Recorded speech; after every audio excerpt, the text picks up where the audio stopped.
starting with 10th standard, Science 2, second chapter, Life Process in Living Organism, Part 1. Second chapter इसलिए start किया क्योंकि I got a request for that, और जो students हैं मेरे personal, उनकी स्कूल में they have started from second chapter. तो first chapter I will do later on. Alright, now this is also tough chapter. First chapter भी tough है. सारे चैप्टर साइंस 2 में, मतलब सारे नहीं बट लेकिन कुछ कुछ चैप्टर्स टफ है. ठीक है. So after this I am going to do with the fifth chapter. Second chapter के बाद फिफ्थ चैप्टर, क्योंकि स्कूल में वो पैटर्न से पढ़ा रहे हैं. ठीक है. नेक्स्ट, टफ तो है बट कंसंट्रेशन, ध्यान दोगे और समझने की कोशिश करोगे, और अगर मैं अच्छे से समझा पाया तो you will find it easy. Alright, अगर मैंने अच्छे से समझाया, एक्सप्लेन किया, या किसी ने भी अच्छे से एक्सप्लेन किया है तुम्हें और तुमने ध्यान दिया तो ईजी है, सब कुछ ईजी है. फिर नथिंग इज़ टिपिकल. वैसे तो सब कुछ ईजी है. जो आदमी समझने की कोशिश करे और उसको कोई प्रॉपरली समझाने की कोशिश करे तो सब ईजी लगने लगता है. ठीक है. Life process in living organism, part 1. Life process मतलब जिंदगी में जो भी कार्य होते हैं, जो भी जिंदगी के इंटरनल एक्सटर्नल प्रोसेस होते हैं, कार्य. लिविंग ऑर्गेनिज्म, सारे लिविंग ऑर्गेनिज्म यहाँ पे काउंट हो रहे हैं. अमीबा से लेकर, अमीबा तो यूनिसेल्यूलर है, कंप्लीट सेल ऑर्गन वाला है. उससे भी जो छोटे ऑर्गेनिज्म है जैसे वायरस, इनकम्प्लीट ऑर्गन सेल्स वाला. तो वायरस से लेकर वेल फिश तक सबसे बड़ा organism at present well fish है. ठीक है. तो वायरस से लेकर वेल फिश तक, या प्रोटोजोआ से भी बोल सकते हैं, प्रोटोजोआ से लेकर वेल फिश तक सारे लिविंग ऑर्गेनिज्म के लाइफ प्रोसेस के बारे में वी आर डिस्कसिंग. स्पेशली हम लोग ह्यूमन लाइफ प्रोसेस के बारे में पढ़ेंगे. ठीक है. अब क्यों पढ़ रहे साइंस? क्योंकि बहुत सारे बच्चे after 10 they will go for science, medical में जाना चाहते हैं, और आखिर वो डॉक्टर या डॉक्टर से रिलेटेड, मेडिकल टर्म से रिलेटेड कोई भी फील्ड में जाना चाहते हैं, तो उनके लिए तो बहुत इंपॉर्टेंट है ये चैप्टर. Alright, next living. और इसमें हम लोग ये 4 टॉपिक पढ़ने वाले. यू ऑल कैन रीड, मैं रीड नहीं करूँगा. There are 7 questions over here. इसके आंसर भी हम लोग आज के वीडियो के एंड में डिस्कस करेंगे. ठीक है. क्योंकि पहले हम लोग ये सब कर लेंगे, उसके बाद मैं ये सब आंसर्स तुम्हें डिस्कस करूँगा, बिकॉज ये सब 9th के बेस के आंसर है. So living organism and life process. Various organ systems are continuously performing their function in human body. Along with the various systems like digestive, respiratory, circulatory, excretory and control system, different external and internal organs are performing their function independently but through a complete coordination. Alright, तो first sentence कह रहा है body के अंदर बहुत सारे organ continuously काम कर रहे हैं. ह्यूमन बॉडी के अंदर, यानी हमारी बॉडी के अंदर बहुत सारे ऑर्गन काम कर रहे हैं. ठीक है. देखो, मैं एक्सटर्नल ऑर्गन का एग्जांपल दे रहा हूँ, जैसे आँख, कान, नाक. ठीक है. जैसे अभी तुम लोग वीडियो देख रहे हो तो तुम्हारी आंखें भी काम कर रही है, कान भी काम कर रहे हैं, और नाक कंटिन्यूस काम कर रही है ब्रीथिंग का. ठीक है. ब्रीथिंग में नाक का यूज़ हो रहा है. प्लस आसपास कोई चीज़ जलाई जाए, या आसपास कोई बैड स्मेल है या अच्छी स्मेल आए, तो तुम्हारी नाक उसको फट से डिटेक्ट कर लेगी. तो आँख, नाक, कान काम कर रहे. इसके अलावा तुम्हारे फिंगर्स जो मोबाइल होल्ड किए हैं या बटन कुछ भी ऑन ऑफ कर रहे हैं, एक्सेट्रा एक्सेट्रा, वो काम कर रहे हैं. External organ. वैसे ही इंटरनल ऑर्गन भी बॉडी के काम कर रहे हैं. बॉडी के इंटरनल ऑर्गन भी दे आर वर्किंग. जैसे तुम वीडियो देख रहे हो तो इसका मतलब ये नहीं कि तुम्हारा हार्ट रेस्ट में, तुम्हारा हार्ट कंटिन्यूस पंप कर रहा है. तुम वीडियो देखते बैठे हो या तुम सो रहे हो तो भी ब्रीथिंग का प्रोसेस चालू है. ब्रीथिंग प्रोसेस मतलब लंग्स में हवा जा रही है, पूरा ब्रीथिंग प्रोसेस चालू है. रेस्पिरेशन प्रोसेस चालू है. तुम वीडियो देख रहे हो या फिर सो रहे हो या कुछ भी कर रहे हो. डाइजेस्टिव, तुम्हारा फूड जो तुमने खाया है वो डाइजेस्ट हो रहा है बॉडी में. रेस्पिरेशन चालू है, यानी सांस लेना, oxygen intake, carbon dioxide exhale. Oxygen inhale करना और कार्बन डाइऑक्साइड एक्सेल करना, रेस्पिरेशन. रेस्पिरेशन 2 टाइप के रहते हैं, आगे पढ़ेंगे हम लोग चैप्टर में। सर्क्यूलेटरी, बॉडी में सर्क्यूलेटरी मोशन चालू है। सर्क्यूलेटरी मोशन मतलब ब्लड एक जगह से दूसरी जगह ट्रैवल कर रहा है, उसको कहते हैं ब्लड सर्क्यूलेशन। ठीक है, ब्लड का सर्क्यूलेशन होना बॉडी में, यानी ब्लड एक जगह से दूसरी जगह ट्रैवल करना। और ब्लड बॉडी में हार्ट से किडनी तक जाता है, हर एक मसल्स तक जाता है, लेग्स में जाता है, हैंड्स में जाता है, ब्रेन तक जाता है और फिर वापस हार्ट में आता है। तो इसको सर्क्यूलेशन कहते हैं। और ब्लड का काम है ट्रांसपोर्टेशन का। हम लोग जो फूड खाते हैं, स्टमक और इंटेस्टाइन से लेकर सेल तक, हर एक मसल्स के सेल तक ब्लड पहुंचाता है। हम लोग जो श्वास लेते हैं, सांस लेते हैं, तो हम लोग ऑक्सीजन इनहेल करते हैं, वो ऑक्सीजन को ब्लड हर एक सेल तक पहुंचाता है। तो ये सब ट्रांसपोर्टेशन का काम कौन करता है बॉडी में? ब्लड। ऑलराइट, ऑक्सीजन ट्रांसपोर्ट करना, फूड मटेरियल ट्रांसपोर्ट करना, फिर सेल से वेस्ट प्रोडक्ट लेके किडनी तक पहुंचाना, फिर सेल से कार्बन डाइऑक्साइड लेकर वापस लंग्स तक पहुंचाना, ये सब सर्क्यूलेशन में होता है एंड दैट इज ब्लड। इसके अलावा ब्लड हार्मोन्स भी ट्रांसपोर्ट करता है, हार्मोन्स। एक्सक्रीटरी प्रोसेस भी चालू है, यानी किडनी कंटिन्यूस फिल्टर करके ब्लड में से यूरिनेटेड वाटर निकाल रही है। बॉडी में हमारे 2 किडनी हैं, वो किडनी का काम ऐसा है जैसे छाननी, घर में जो छाननी रहती ना, जिससे मम्मी चाय पत्ती छानती है और चाय पत्ती अलग कर देती, चाय अलग, वैसी हमारी किडनी ब्लड में से वेस्ट वाटर को एक्सट्रैक्ट कर लेती है और फिर वो हमें यूरिनेशन के through, now don't feel shy, urination मतलब वॉशरूम में वो एक्सक्रीट होता है। ठीक है, उसको कहते हैं excretory system. Control system, body का जो कंट्रोल सिस्टम है, यानी हार्मोन्स एक्सेट्रा। बॉडी का बहुत सारा कंट्रोल सिस्टम हार्मोन्स संभालते हैं, hormones, growth hormones, development hormones etcetera. ठीक है, so system, different external and internal organ are performing their function. उसी तरह से एक्सटर्नल ऑर्गन, मैंने एग्जांपल दिया, eyes, nose, ears, mouth etcetera. और internal organ, kidney, heart, liver, lungs, pancreas etcetera, ये लोग अपना फंक्शन परफॉर्म कर रहे हैं। ठीक है, इंडिपेंडेंटली, मतलब एक दूसरे पे डिपेंडेंट नहीं अपने फंक्शन परफॉर्म करने के लिए, आत्मनिर्भरता के साथ अपने फंक्शन ये लोग परफॉर्म कर रहे हैं, अपने काम कर रहे हैं ये लोग, किसी दूसरे पे निर्भर हुए बगैर, but through a complete coordination. एक दूसरे पे निर्भर नहीं करते, लेकिन सब लोग एक दूसरे के साथ मिलकर काम करते हैं, एक दूसरे के साथ मिलकर काम करते हैं, एक दूसरे पर निर्भर नहीं होते हैं, रहते हैं, लेकिन उनका जो कोऑर्डिनेशन रहता है, लेकिन आपस में उनमें क्या रहता है? कोऑर्डिनेशन, मतलब सब मिलजुल के काम करते हैं। ठीक है, कोऑर्डिनेशन मतलब सारे ऑर्गन्स एक दूसरे को बैलेंस करते हैं, एक दूसरे के हिसाब से काम करते हैं, एक दूसरे पर निर्भर नहीं रहते, लेकिन एक दूसरे के हिसाब से काम करते हैं। जैसे तुमने खाना खाया तो खाना पहले जाता है स्टमक में, HCl में डिज़ोल्व होता है। ठीक है, वहाँ पर उसमें हार्मोन्स आते हैं और फिर वो डिज़ोल्व होता है, फिर वो पुश होकर जाता है इंटेस्टाइन में। ठीक है, और फिर मतलब ये पूरा एक प्रोसेस है, तो वो सब एक दूसरे को कोऑर्डिनेट करते हैं। ठीक है, कोऑर्डिनेट मतलब एक दूसरे के हिसाब से काम करना। This overall system is in action in more और less same way in all the organism. और ये जो सिस्टम है ये हर ऑर्गेनिज्म में थोड़ा बहुत कम ज़्यादा अलग है, थोड़ा बहुत, लेकिन बाकी ऑलमोस्ट सेम है सारे ऑर्गेनिज्म में। मतलब सेम प्रोसेस, सेम हार्ट, मतलब जैसा हमारी बॉडी में हार्ट परफॉर्म कर रहा है, वैसा रैट की बॉडी में भी उसका हार्ट परफॉर्म कर रहा है, कैट की बॉडी में उसका हार्ट, फिश की बॉडी में उसका हार्ट। समझ रहे हैं? सारे ऑर्गेनिज्म की बॉडी में उनके हार्ट वही रोल परफॉर्म कर रहे हैं। हर एक ऑर्गेनिज्म की बॉडी में हार्ट है। ठीक है, मैं मल्टी सेल्यूलर ऑर्गेनिज्म की बात कर रहा हूँ, यूनिसेल्यूलर ऑर्गेनिज्म की बॉडी में हार्ट नहीं है। ठीक है, they are made of single nucleus. और मैं प्लांट्स की बात नहीं कर रहा हूँ, प्लांट्स में हार्ट नहीं है। ठीक है, तो मैं मल्टी सेल्यूलर मूविंग ऑर्गेनिज्म की बात कर रहा हूँ। ठीक है, नेक्स्ट, मतलब मैं खाली इतना बोलना चाहता हूँ कि सब में सेम टाइप का ही एक्शन रहता है, थोड़ा बहुत कम ज़्यादा रहता है, नहीं तो ऑर्गेनिज्म में सब में ऑलमोस्ट प्रोसेस सेम रहता है।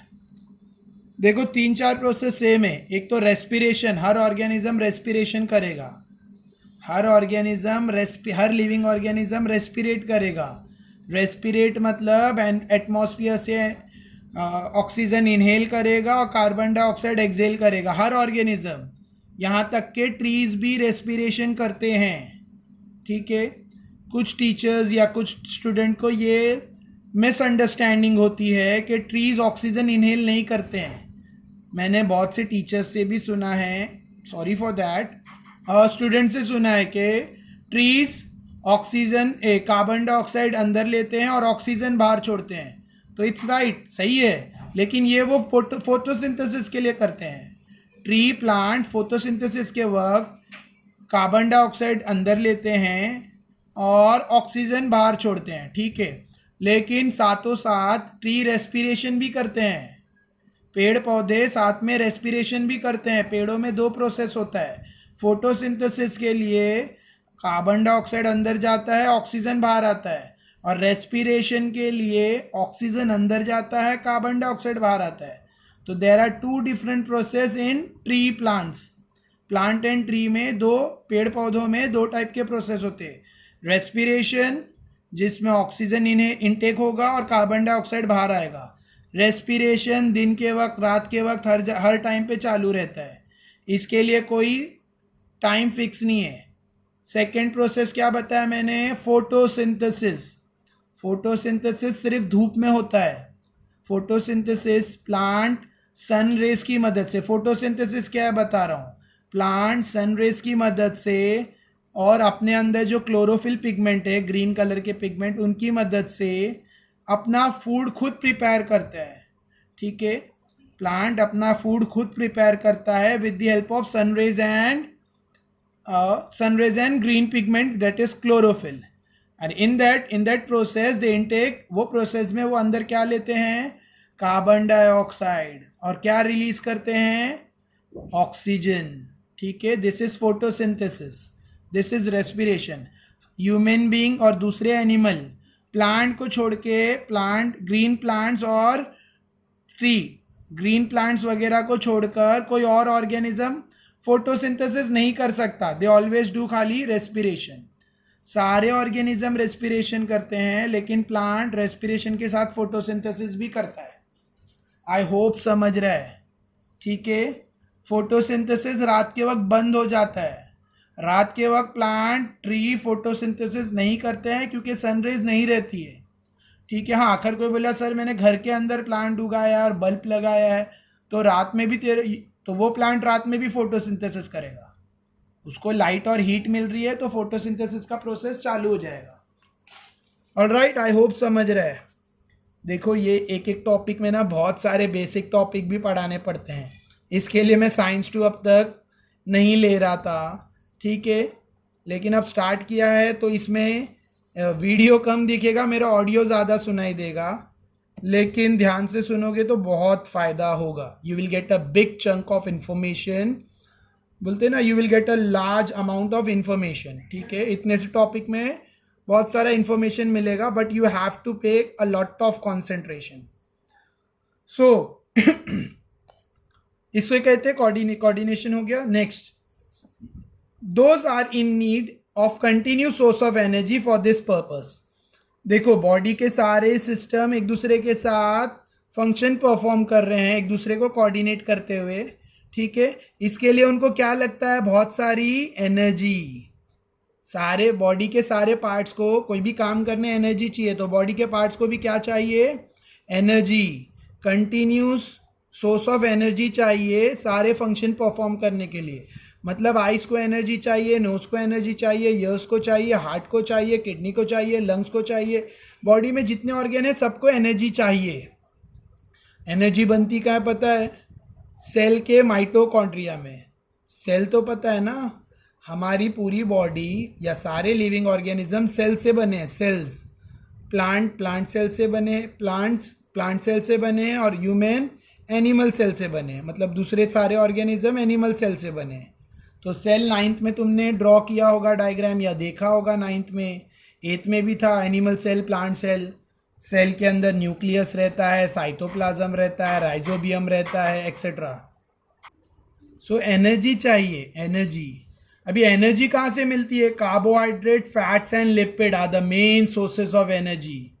बॉडी में एनर्जी कहाँ से मिलती है? बॉडी के सारे ऑर्गन्स को एनर्जी चाहिए काम करने, और वो एनर्जी कहाँ से आएगी? कार्बोहाइड्रेट, फैट्स या लिपिड से। ये तीनों चीज़ें मेन सोर्सेज ऑफ एनर्जी है।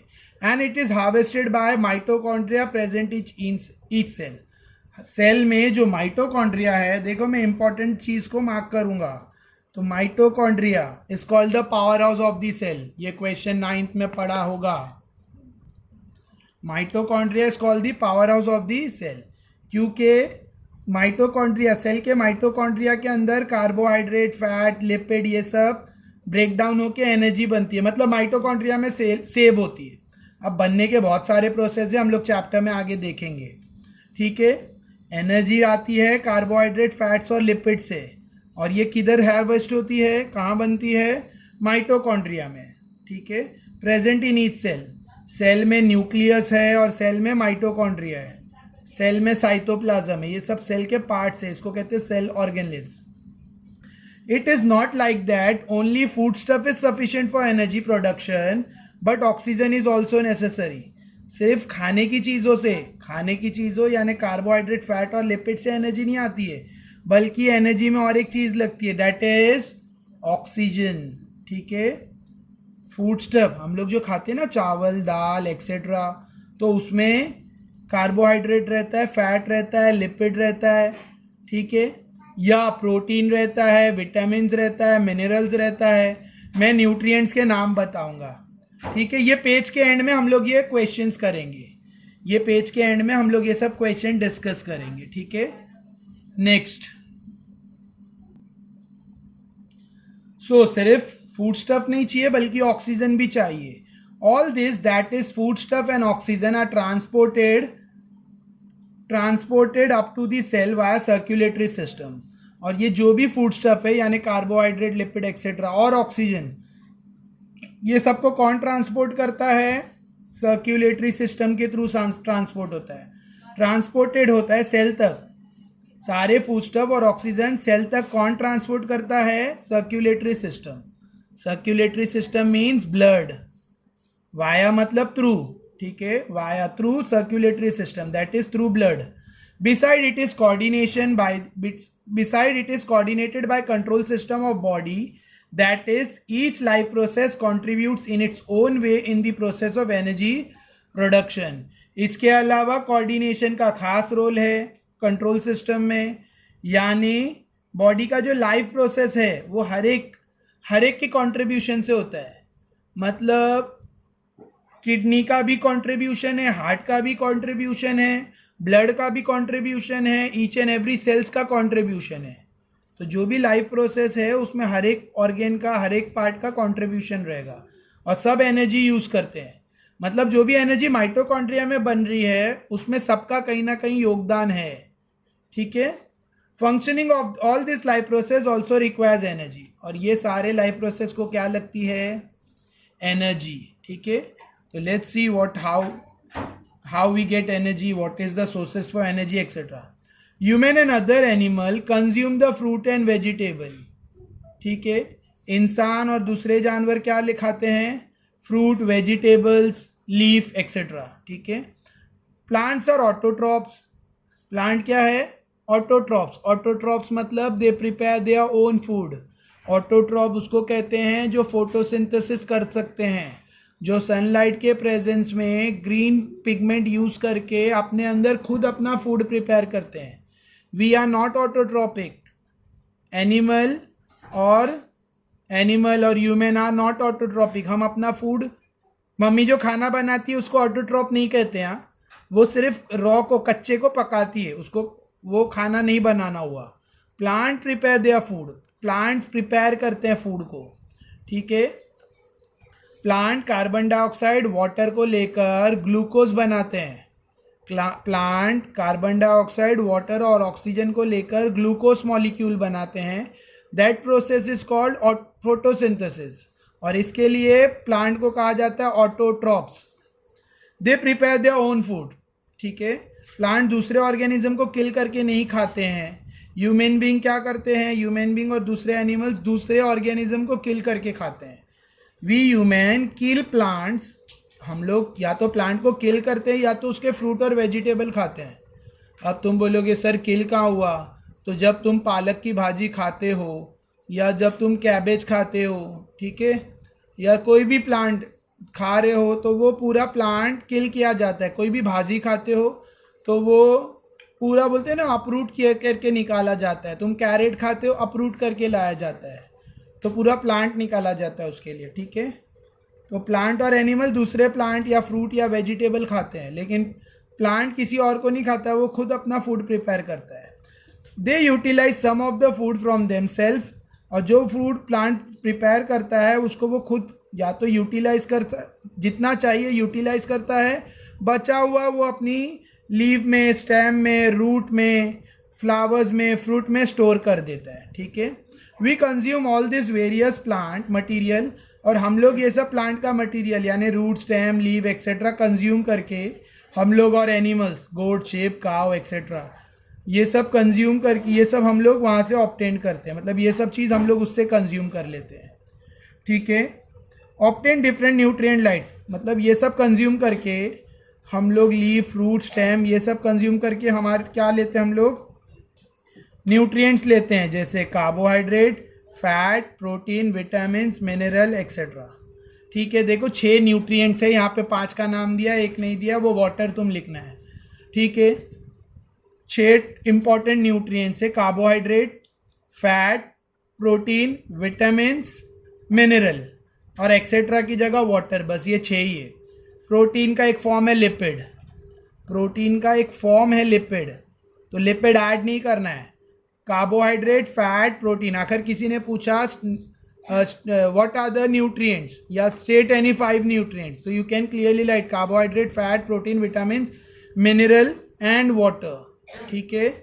प्रोटीन को लिपिड भी कहते हैं, तो प्रोटीन को ब्रैकेट में लिपिड भी लिख सकते हो, नो प्रॉब्लम।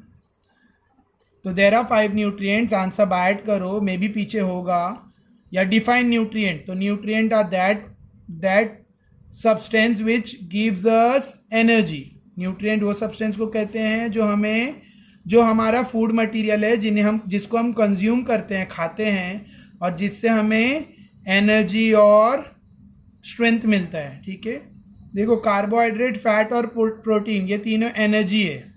कार्बोहाइड्रेट एनर्जी है, फैट एनर्जी है, प्रोटीन बॉडी बिल्डिंग के लिए, बॉडी डेवलप होती है, विटामिन्स और मिनरल्स ये प्रोटेक्शन है, डिफेंस, बीमारियों से लड़ने की क्षमता, ठीक है, एक्सेट्रा।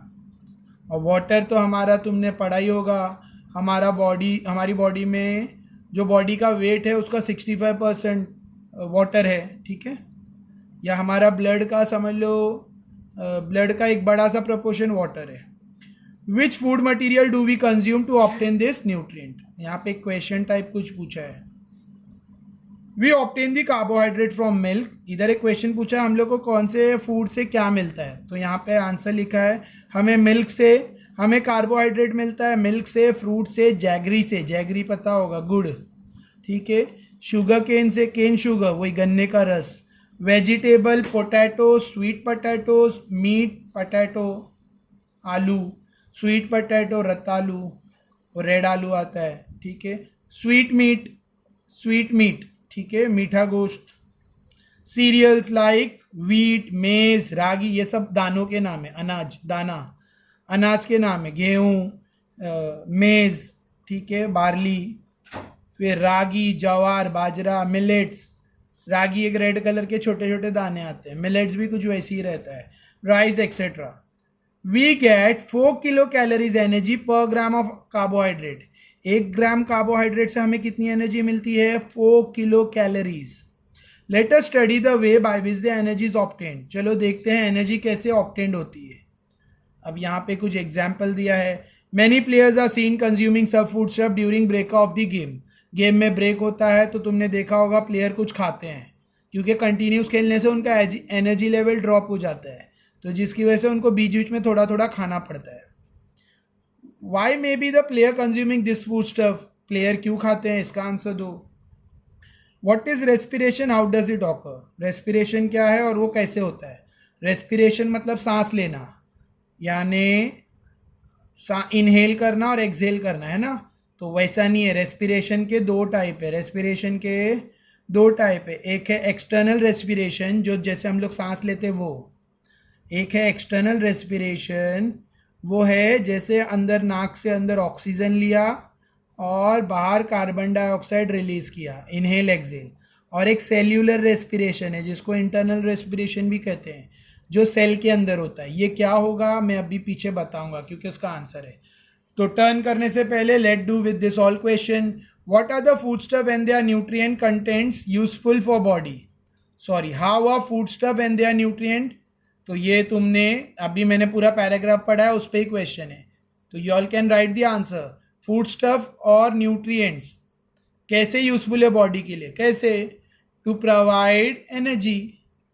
फूड स्टफ में कार्बोहाइड्रेट, फैट एनर्जी के लिए, प्रोटीन बॉडी बिल्डिंग के लिए, विटामिन न्यूट्रिएंट्स बॉडी को प्रोटेक्ट करने के लिए, यानी डिफेंसिव, यानी बीमारियों से इम्यून सिस्टम स्ट्रांग करने के लिए। हो गया। Next, what is the importance of balance diet for body, body को बैलेंस डाइट क्यों चाहिए। For proper growth and development of the body balance diet is very important. ठीक है, बैलेंस डाइट मतलब सब टाइप की चीज़ें खाता है, सारे न्यूट्रिएंट्स खाता है। तुम कुछ बच्चे रहते हैं, पेरेंट्स बार बार कंप्लेन करते हैं, सर इसको सिर्फ ना चिकन ही चाहिए और कुछ नहीं खाता, मतलब सर ये सिर्फ इसको खाने में सिर्फ एग ही चाहिए, दूसरी चीज़ नहीं खाता। ठीक है, तो बॉडी में वो एग से रिलेटेड प्रोटीन विटामिन वो सब तो आएंगे, लेकिन जो एग में नहीं है, जो protein vitamin fat carbohydrate egg में नहीं है, वो बॉडी को कैसे रिसीव होगा। तो इसके लिए बैलेंस डाइट, बैलेंस डाइट मतलब प्रॉपर क्वांटिटी की डाइट, कम ज़्यादा नहीं। ठीक है। Which different function are perform by muscles in body, muscles में क्या, मसल्स क्या क्या अलग अलग फंक्शन परफॉर्म करते हैं मसल्स। ठीक है। What are the importance of digestive juice in digestive system, ये मसल्स का इंपॉर्टेंट फंक्शन लिख लोगे आई होप, मुझे नहीं बताने की ज़रूरत है। ठीक है। डाइजेस्टिव जूसेस जो स्टमक में रहते हैं, स्टमक में HCl है, पैप्सिन है, 9th में पढ़ा होगा ये सब डाइजेस्टिव जूसेस के बारे में। ठीक है। फिर बाइल जूस है जो गाल ब्लैडर से प्रोड्यूस होता है, फिर पैनक्रियाटिक जूस है जो पैनक्रिया प्रोड्यूस करता है। ये सब खाने को हजम करने में इनका इम्पॉर्टेंट रोल है। Which system is in action for removal of waste material product in the human body, कौन से system, excretory system. Excretory system का इंपॉर्टेंट रोल है वेस्ट मटेरियल को बॉडी से बाहर निकालने में। What is the role of circulatory system in energy production, circulatory system यानी ब्लड, इसका क्या रोल है, ये ट्रांसपोर्ट का काम करता है। Circulatory system helps in transportation of food particle, food and oxygen from, पहले food from digestive system to cell, और oxygen from lungs to cell. Other than it transport waste material from cell to kidney and waste material from cell to kidney and and carbon dioxide from cell to lungs. ये सब 9th standard based question है। What are the various process occurring in human body controlled in how many ways? Body को control करने में कौन से process है, तो दो प्रोसेस है, एक है एंजाइमेटिक प्रोसेस, एंजाइम्स हार्मोनल, ठीक है, और एक है मतलब बॉडी के जो रेस्पिरेटरी, सर्कुलेटरी एक्सेट्रा, वो सब प्रोसेस से बॉडी कंट्रोल होती है। आई होप समझा। तो ये सब 9th स्टैंडर्ड के आंसर मैंने डिस्कस किए हैं। नाउ ये 9th स्टैंडर्ड में नहीं है। What is respiration, how does